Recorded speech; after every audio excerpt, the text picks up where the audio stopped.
Buen día, queridos amigos. No sé si alguna oportunidad usted leyó en la historia de las prisiones en el mundo, una de las prisiones más seguras en las décadas de los años 60 y 70 fue la prisión de Alcatraz, la famosa prisión de la isla de Alcatraz, una pequeña isla ubicada en el centro de la bahía de San Francisco, en California, Estados Unidos. Sin embargo, en el año de 1962, la fama de esta prisión, de la cual nadie había podido escapar hasta ese momento, se vio quebrada. Frank Morris lideró una fuga de esa prisión de máxima seguridad en ese año. Morris ingresó al penal en el año 1960 acusado de un asesinato. Desde que ingresó buscó conocer los puntos débiles de la prisión, empezó a estudiar la prisión. Así descubrió una ruta para salir de esta prisión, inexpugnable hasta ese momento. En el año 1962 empezó a trabajar junto con los hermanos John y Clarence Anglin. Empezaron a erosionar las paredes del ducto de ventilación de sus celdas, por donde lograban escabullirse cada noche a investigar la ruta que seguirían el día de su fuga. Elaboraron y colocaron unos moldes de sus propias cabezas con pelos que tomaron de la barbería, y con estas hicieron unas cabezas de la misma proporción que las suyas, de tal manera que las colocaban cada noche ahí en sus camas, y ellos salían por sus ductos de ventilación, y cuando pasaba la guardia, esto los confundía porque veían las cabezas, pensaban que estaban allí durmiendo los prisioneros. Jamás pensarían los guardias que no estaban en ese lugar. Eso confundía a los guardias que hacían la revisión diaria durante la noche por cada celda.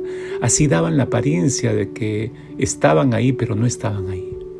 Después de establecer su ruta de escape, en junio de 1962, ejecutaron la fuga.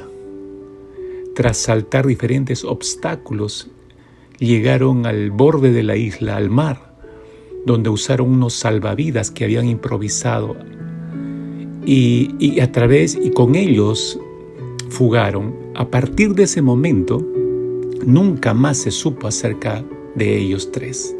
No se hallaron sus cadáveres. Fue la más grande búsqueda que emprendió la policía en esos años alrededor de la bahía y en bahías cercanas.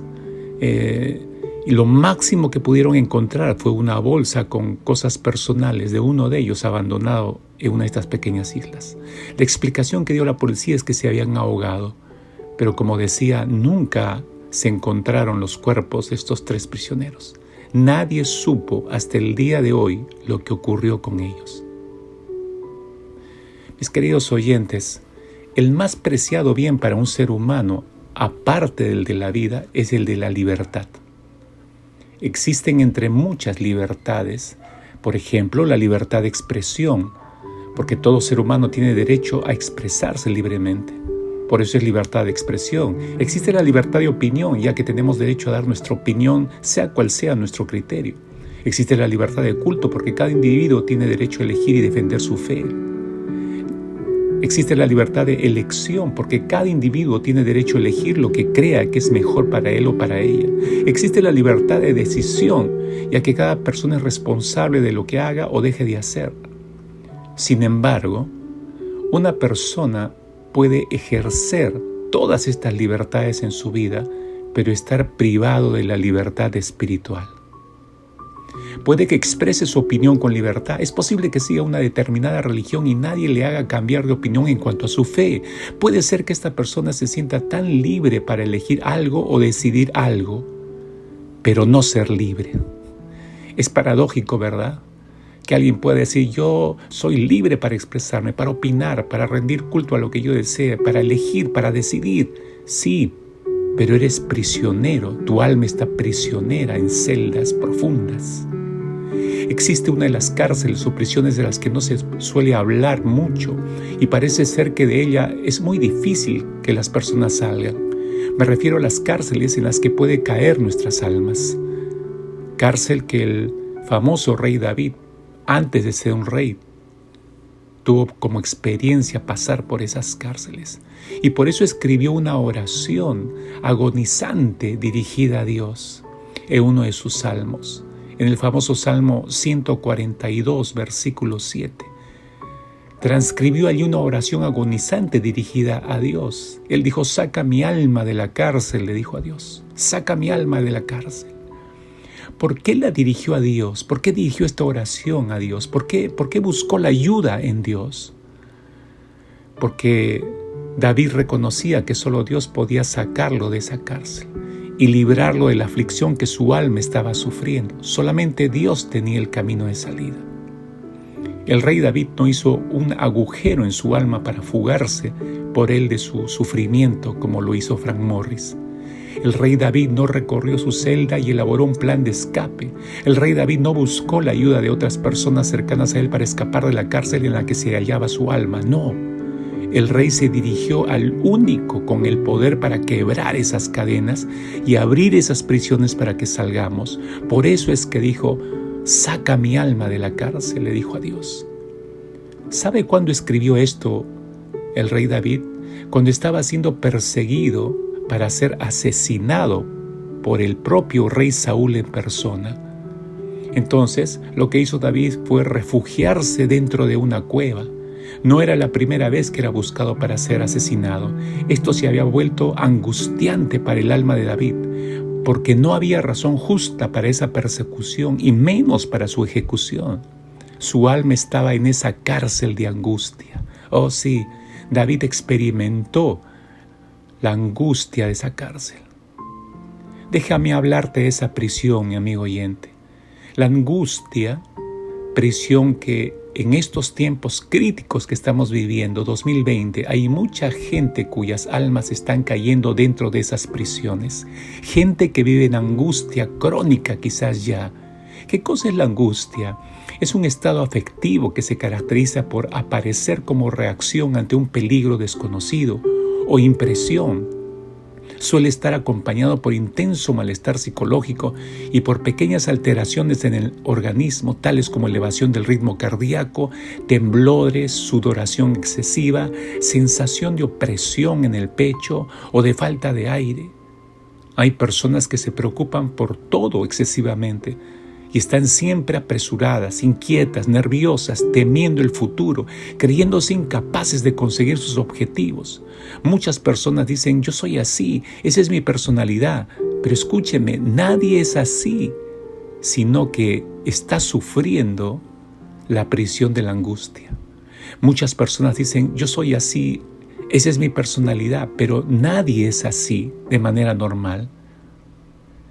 Es esta prisión emocional la que le hace estar así a alguien.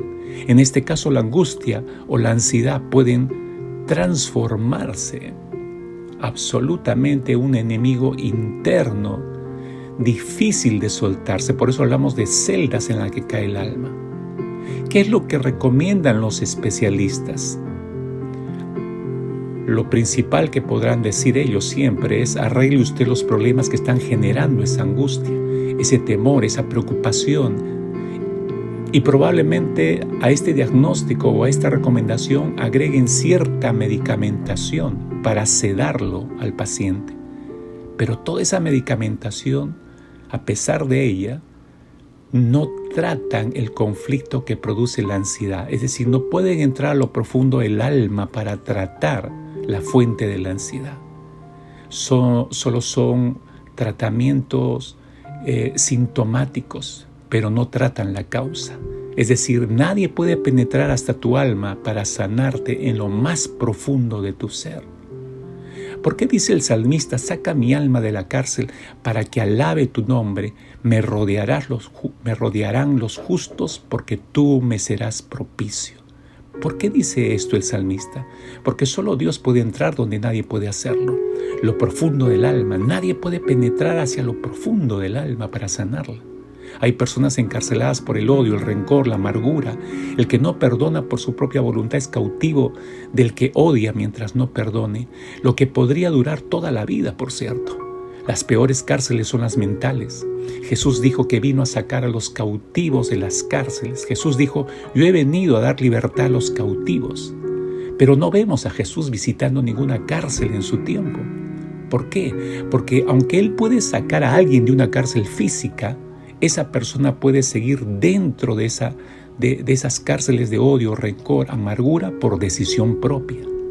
Sin embargo, Cristo nos libra de las peores prisiones, ya que las físicas se pueden abrir con una llave, pero las de rencor, resentimiento, falta de perdón, amargura, venganza, esas puertas solo las abre Jesucristo. Pero no por fuerza. Nuestro Señor siempre esperará que nosotros primero querramos salir de esa cárcel, porque cuando tomamos la decisión de salir de esa cárcel, entonces Cristo abre la puerta y nosotros cruzamos esa puerta hacia nuestra libertad. Esta es una de las grandes confrontaciones que enfrentaremos en nuestras vidas. Esta es una de las grandes confrontaciones que las almas, las personas de hoy están enfrentando. Ser verdaderamente libres o no. Salir de sus cárceles de prisión o no. Nuestro Señor Jesucristo dijo, así que si el Hijo os libertare, y se refería a Él mismo, si el Hijo os libertare, seréis verdaderamente libres. Cristo, escúcheme mi querido oyente, Cristo está llamándote a salir de esas cárceles. La pregunta es si tú deseas salir de ellas.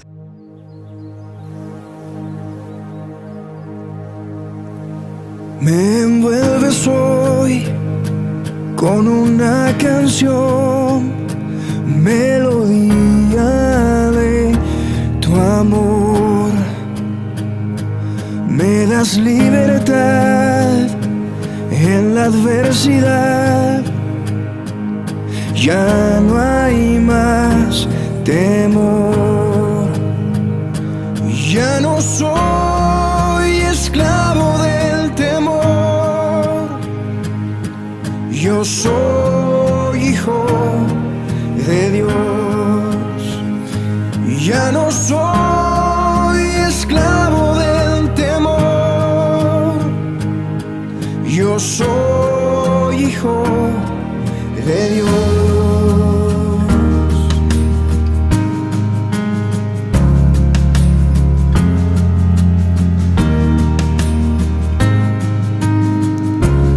Antes de nacer, escogido fui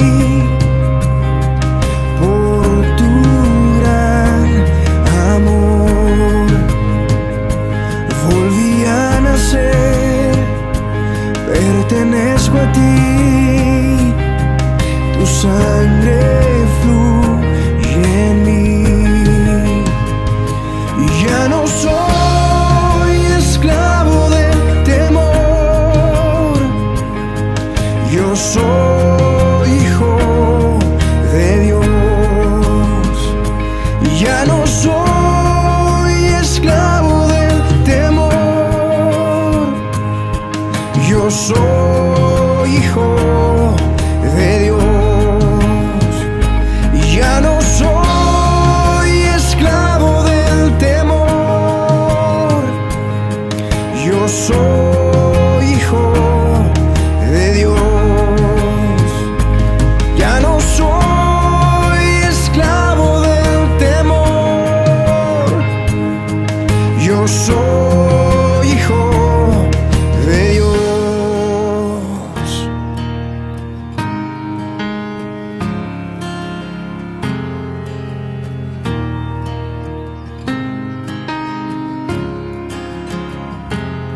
Estoy rodeado por los brazos del Padre, y hoy proclamo un canto de libertad. Fuimos perdonados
Ya no soy esclavo del temor.